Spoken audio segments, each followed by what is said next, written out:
अस्सलाम वालेकुम student. Physics class 9th chapter number 3 में आज मैं आप लोगों को मोमेंटम एंड इम्पल्स के बारे में जो है वो पढ़ा रही हूँ। सबसे पहले मोमेंटम की डेफिनेशन है the quantity of motion it possesses due to its mass and velocity is called momentum. उसके बाद इसकी मैथमेटिकल डेफिनेशन आ जाती है, ठीक है। The momentum of the moving body is the product of its mass and velocity. उसके बाद जो है आपके पास इसका जो है वो फार्मूला आ जाता है, ठीक है। मोमेंटम को हम जो है वो पी से जो है वो रिप्रेजेंट करते हैं, P इक्वल टू mv। आप इसको इतनी मुश्किल वर्डिंग में लिखने की बजाय आप सिंपली भी लिख सकते हो कि momentum the product of mass and velocity is called momentum, या momentum of the body is the product of mass and its velocity. उसके बाद जो है वो इसके SI यूनिट्स आ जाते हैं आपके पास। SI यूनिट्स में the SI unit of momentum, ठीक है, दो हैं इसके। R भी लिख सकते हो, R kg मीटर पर सेकेंड एंड न्यूटन सेकेंड। याद रखना है इसका यूनिट क्या होता है, kg मीटर पर सेकेंड। देखें मैस का क्या यूनिट आ गया, kg मीटर पर kg, और स्पीड का या वेलोसिटी का क्या आ जाएगा, मीटर पर सेकेंड। तो इस तरह इसका यूनिट क्या बन गया, kg मीटर पर सेकेंड एंड न्यूटन सेकेंड।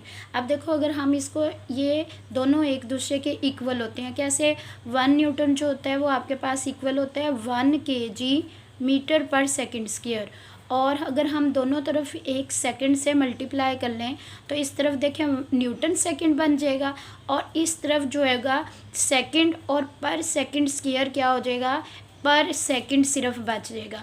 तो इस तरह 1 न्यूटन सेकंड 1 kg मीटर पर सेकंड के इक्वल आ जाएगा। क्वांटिटी आ जाएगी the momentum is a vector quantity. अगर आपके पास शॉर्ट क्वेश्चन आ जाता है तो आपने जो है डेफिनेशन लिख देनी है, फर्स्ट वाली डेफिनेशन लिख देनी है आपने इसमें, ठीक है। और उसके बाद जो है आपने इसका फार्मूला जो है वो लिख देना है। फार्मूले के बाद आपने इसका फार्मूला लिख देना है, यूनिट लिख देना है और क्वांटिटी लिख देनी है। इस तरह ये आपका एक जो शॉर्ट क्वेश्चन है वो अच्छा सा जो है वो क्या है, प्रिपेयर हो जाएगा। अब इसकी एग्जांपल है, एग्जांपल में है कि वो कह रहा है आपसे क्वेश्चन यहाँ से पूछा जा सकता है कि एक जो है वो बाईसाइकिल है और एक हैवी ट्रक है, दोनों जो हैं वो सेम स्पीड से क्या कर रहे हैं, ट्रैवल कर रहे हैं।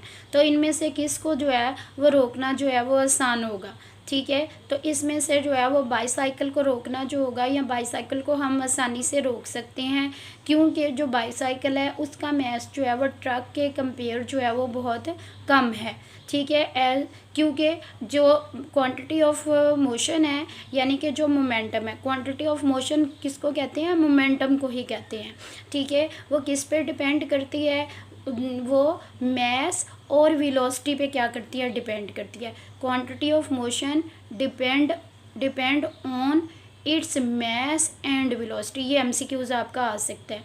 ग्रेटर इज़ द मास और velocity of the body greater will be the quantity of motion, यानी कि मास ग्रेटर होगा तब भी क्वांटिटी ऑफ मोशन बढ़ जाएगी, वेलोसिटी ज़्यादा होगी तो तब भी क्वांटिटी ऑफ मोशन क्या हो जाएगी, बढ़ जाएगी। देखो हमने मोमेंटम का फॉर्मूला पढ़ा है P इक्वल टू mv।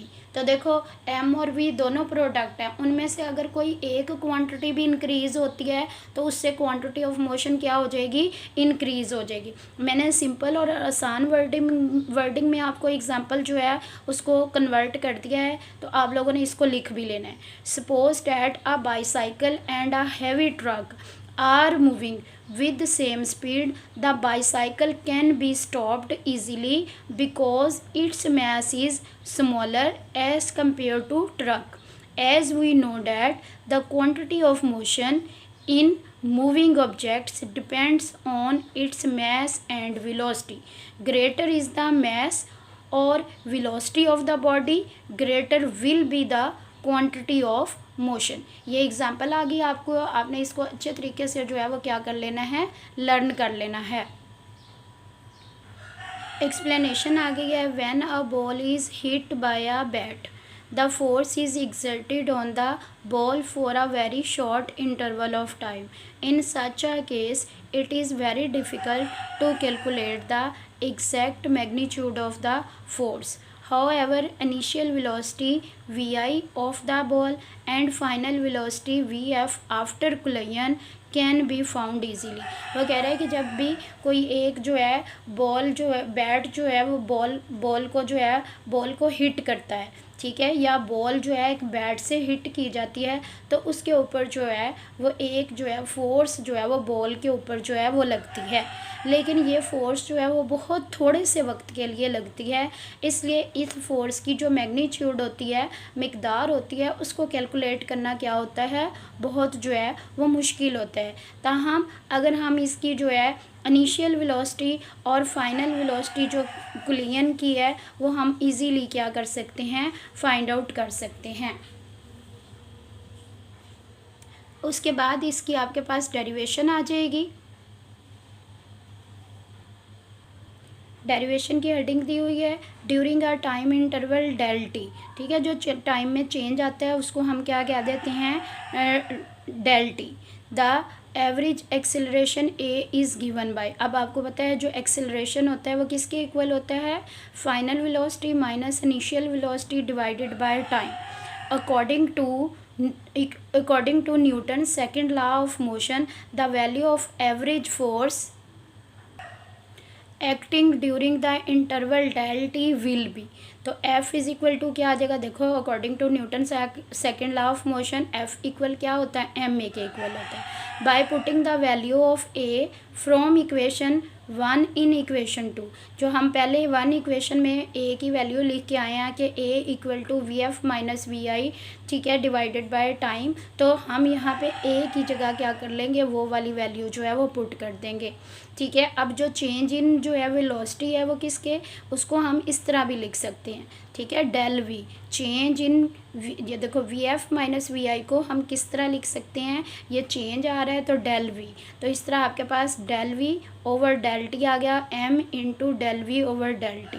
और अब आपको पता है where M del v is the change in the momentum, ठीक है, ये चेंज इन द मोमेंटम आ जाएगा। इस तरह ये डेल मोमेंटम को हम P से रिप्रेजेंट करते हैं और जो चेंज इन मोमेंटम होगा उसको डेल P से ज़ाहिर करेंगे। Equation 3 can be written as, इस तरह ये वाली जो इक्वेशन है उसको इस तरह लिखा जा सकता है।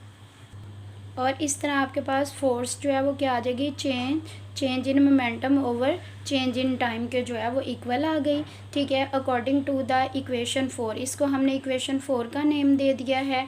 According to equation 4 Newton second law of motion is in term of momentum is define as, अगर वो आपको कह देता है कि Newton second law of motion को डिफाइन करें इन टर्म्स ऑफ मोमेंटम, तो फिर ये वाली आपके पास जो है वो डेफिनेशन आ जाएगी।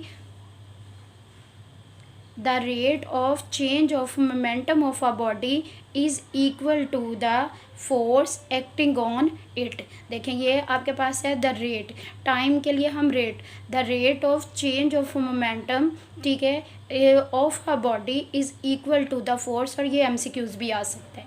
MCQs कैसे आएगा, the rate of change of momentum of the body is equal to dash, तो आपने को याद रखना है कि ये किसके इक्वल होता है, फोर्स के इक्वल होता है। उसके बाद इम्पल्स आ जाता है कि इम्पल्स क्या होती है, उसकी डेफिनेशन और फार्मूला आ रहा है, ठीक है। तो इम्पल्स है the total change in momentum of the object is called impulse when a large force F acts on an object for a short interval of time. देखो जब बहुत एक ज़्यादा बड़ी फोर्स जो है शॉर्ट इंटरवल ऑफ टाइम के लिए किसी ऑब्जेक्ट के ऊपर क्या करती है, एक्ट करती है, तो उस वक़्त जो टोटल चेंज आता है मोमेंटम में उसको क्या कहते हैं, हम इम्पल्स कहते हैं।